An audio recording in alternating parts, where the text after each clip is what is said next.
पुष्टिवर्धनम् उर्वारुकमिव बन्धनान् मृत्योर्मुक्षीयमामृतात् ॐ त्र्यम्बकं यजामहे।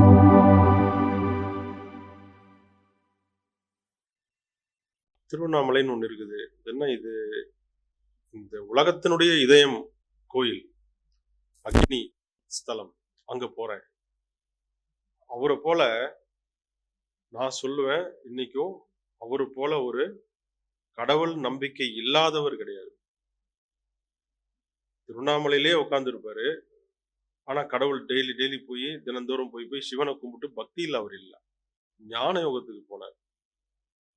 அதுதான் நான் சொல்ல, திருவண்ணாமலை சென்றீர்களானால் ரமண மகரிஷியினுடைய ஆசிரமத்திற்கு போகும். அந்த கோயில்ல உங்க கண்ணுக்கு தெரிய மாட்டாரு சிவன். அண்ணாமலை உண்ணாமலை இருக்கிறாங்க, அங்க இல்ல. அது ஒரு ஏற்பாடு. நீங்கள் உள்ளே இருக்கக்கூடிய ஆண் பெண், இது மிகப்பெரிய ஒரு பொய். இது நான் கோர்வையா எனக்கு சொல்றதுக்கு வருது, இருந்தாலும் உங்களுக்கு புரியலையேன்னு அடுத்தடுத்து போய்கிட்டே இருக்கிறேன். ஒரு வார்த்தை பேசும்போது ஆண் பெண்ணா நீங்க என்ன நினைச்சிட்டு இருக்கீங்க? ஆண் வேறு பெண் வேறு. இடகலை பெண், பிங்களை ஆண். இது போல ஒவ்வொருத்தருக்கும் பெண்ணுன்னு தனியா இல்ல, ஆணுன்னு தனியா கிடையாது. இதுதான் அர்த்தநாரீஸ்வரர் அமைப்பு. சிவன் சக்தி, விழிப்பு நிலையும் ஆற்றலும் ஒன்றாக இணைவது. இதற்கு தகுந்தது போல இதுதான் அறிவியல். நான் இந்த இடத்துல சொல்ல வரேன். மூளை 2 பகுதிகளாக பிரிக்கப்படுது. Right hemisphere, left hemisphere. இடது மூளை வலது மூளைன்னு பிரிக்கப்படுது. வலது மூளை பெண், இடது மூளை ஆண். சோ மூளை உடம்பா எடுத்தாலும் அது ஆண் பெண் இருக்கு, ஆன்மீகமா நீங்க எடுத்தீங்கன்னாலும் ஆண் பெண் இருக்குது. இதுதான் அர்த்தநாரீஸ்வரர். ஆனா நம்ம என்ன நினைச்சிருக்கோம்? நமக்கு எல்லாம் சொல்லி கொடுக்கப்பட்டது என்ன? ஆண் பெண் தனித்தனி, இவர்கள் வேறு. ஆண்னா அது வேறு, பெண் என்றால் வேறு. ஆனால் அப்படி அல்ல. ஒவ்வொரு ஆணுக்குள்ளும் ஒரு பெண் இருக்கிறாள். அந்த பெண் உறக்க நிலையில் இருக்கிறாள். அந்த பெண், அதனாலதான் ஆணுக்கு பெண் மேல ஈர்ப்பு வருது, அது இயல்பு. ஒவ்வொரு பெண்ணுக்கு உள்ளேயும் ஆண் இருக்கிறான். அந்த ஆண் தன்மை உறக்க நிலையில் இருக்கிறது. நீங்க முழிச்சுக்கும் பொழுது அது முழிச்சுக்கும். அப்ப நீங்க என்ன ஆவீங்க? தயவுசெய்து நன்றாக கவனிக்குவோம். இந்த ஆண் பெண் இரண்டும் இணைந்து கரைந்து 2 என்ற வேறுபாடு மறைந்து ஒன்றாக மாறிடுச்சுன்னா நீங்க முழிச்சுக்கிட்டீங்க, முக்தியை நோக்கி ஒரு படி வச்சுட்டீங்கன்னு அர்த்தம். ஆண் பெண் இருமை, இருள் ஒளி இருமை, துன்பம் இன்பம் இருமை. எல்லா இருமையும் உண்மையில இருமையா அப்படின்னா இல்ல. ஒரு பக்கம் ஒரே ஆற்றல், அது இன்பமா உங்களுக்கு தெரியுது. அதே ஆற்றல் ஒரு சூழ்நிலையில அது துன்பமா தெரியுது. அது தெரிகிறது. இது எல்லாமே என்னன்னா உங்களுடைய மனது ஒரு சினிமா தியேட்டர் ஸ்கிரீன் மாதிரி நீங்க ஞாபகம் வச்சு இப்போ ஒரு கற்பனை பண்ணிக்கோங்க.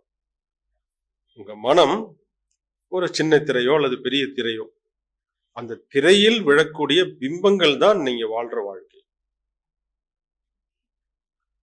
நம்ம வாழல. அதுக்குதான் நான் அந்த கேள்வி கொடுத்தேன். பிறப்பு என்றால் என்ன, இறப்பு என்றால் என்ன, வாழ்க்கை என்றால் என்ன? ஆன்மீகம் தான் இப்ப காலையில இருந்து உங்களுக்கு விளக்கம் சொல்லிட்டேன். உங்களுக்கு தெரியல, நான் காலையில இருந்து சொல்லிட்டு இருக்கேன். அதுதான் இப்ப நான் என்ன பேச வந்திருக்கேன்னா, வாழ்க்கை. வாழ்க்கை என்றால் என்னன்னா எல்லாரும் உங்களுக்கு தெரிஞ்சது, பிறப்பு முதல் இறப்பு வரை உள்ள நிகழ்வுகள், சம்பவங்கள் வாழ்க்கை. இது முற்றிலும் மாயை, இது பொய், இது இல்ல வாழ்க்கை. வாழ்க்கைய உங்களால வாழவே முடியாது. மனம் இல்லாமல் போனால் அந்த கணத்திலிருந்து வாழ்க்கை ஆரம்பிக்கும். அதுதான் நான் அந்த உங்களுக்கு வாட்ஸ்அப் பண்ணும்போது, இப்ப நீங்க இருக்கிறது வாழ்க்கை அல்ல, இது முழுக்க முழுக்க கற்பனை. உங்க மனத்திரையில் நடக்கக்கூடிய வெறும் காட்சிகள். எங்கேயோ ப்ரொஜெக்டர் இருக்கும், ரன் பண்ணுவாங்க, இங்க ஸ்கிரீன் தெரியும். இதுல உங்களை நீங்க கொண்டு போய் பொருத்திக்கிறீங்க கதாபாத்திரமா. அதனால அது உங்களுக்கு வாழ்க்கையாக நீங்க செய்யறதாக தெரியுது, உங்களுக்கு யாரோ செய்யறதாக தெரிகிறது. தனியா ஓடிட்டு இருக்கு. இதுதான் குரு சொல்லி தெரியும் மாதிரி எண்ணற்ற ரகசியங்கள் இருக்கு. வாழ்க்கையே இல்லைன்னு நான் சொல்லிட்டேன். காலையில வந்தாங்க, எவ்வளோ பேரு நித்யா மேடம் ஃபோன் பண்ணி இந்த மாதிரி பேமெண்ட் பண்றோம் 25,000 1,00,000. நான் அவங்களுக்கு தெரியும், 4-5 கேள்வி கேட்டு சொல்லுவோம். உங்க 2 பேருக்கும் தான் நான் அங்க வந்து அந்த பயிற்சிக்கு வந்தீங்கன்னு சொல்லி உங்களுக்கு நான் வரட்டும், பெண்கள் கண்டிப்பா தெரியணும்ட்டு நான் எதுவுமே சொல்லாம சரின்னு சொல்லிட்டேன். வேற யாருக்கும் நிறைய பேர், எவ்வளவோ பேர் தெரிஞ்சவங்க இருக்கிறாங்க. அந்த மீட்டிங்லேயே வந்துட்டு எனக்கு வேணும்னு கேட்டவங்களுக்கு நான் சொல்லல. இது உங்களுக்கு நீங்க பூர்வ ஜென்ம செய்த புண்ணியம்னு நீங்க இதை நினைச்சுக்கணும். வேற வழி இல்லை. நீங்க எவ்வளவோ கோயில்களுக்கு போயிருக்கலாம், வீட்லயே வழிபட்டு இருக்கலாம், வேண்டி இருக்கலாம், பிரார்த்தனை இருக்கும். இறைத்தன்மை நீங்க கேட்கிற சின்ன சின்னதுக்கெல்லாம் தராது. அதற்கு ஒரு கணக்கு இருக்குது. அதற்கு தான் இது உங்களுக்கு கிடைச்சிருக்கு. ஏன்னா தன்னை உணருன்னு சொல்லுது. நம்ம வேற ஏதாவது கேட்டுட்டு இருக்க கூடாது. அதனால நான் யாருக்கும் அதை அனுமதி தரவும் மாட்டேன். இதுவும் பாத்தீங்கன்னா எனக்குள்ள நிறைய கணக்கு இருக்குது. நீங்களே அப்புறம் அடுத்ததுனாலும் நான் என்ன வச்சுதான் முடிவு பண்ணுவேன், இது வருவாங்களா. ஏன்னா இது இறை சம்பந்தப்பட்டது. நாளைக்கு பாவம் சேரும். பாவம் புண்ணியம், பாவா புண்ணியா இருக்குது. நான் இதெல்லாம் நம்பினது இல்லை. இன்னைக்கு வேற வழி இல்லை, நான் நம்பிதான் ஆகணும். இதுல ஒரு தவறான ஒரு எண்ணம் வந்ததுன்னா அது நம்ம பாவத்துக்கு வழி வகுக்கும். நான் அதுக்கு அடுத்தது அது வரேன். இந்த வாழ்க்கைங்கிறது இல்லை. இப்ப இது என்ன? கனவு, நிஜம் இல்லை. எப்ப வாழ்க்கை, உண்மையான வாழ்க்கை எப்ப ஆரம்பிக்குதுன்னா, குரு சொல்லி கொடுக்கறத கேட்டு நடந்தால். அப்ப குரு சொல்லி கொடுக்கறது என்ன சொல்லி தருவாரு?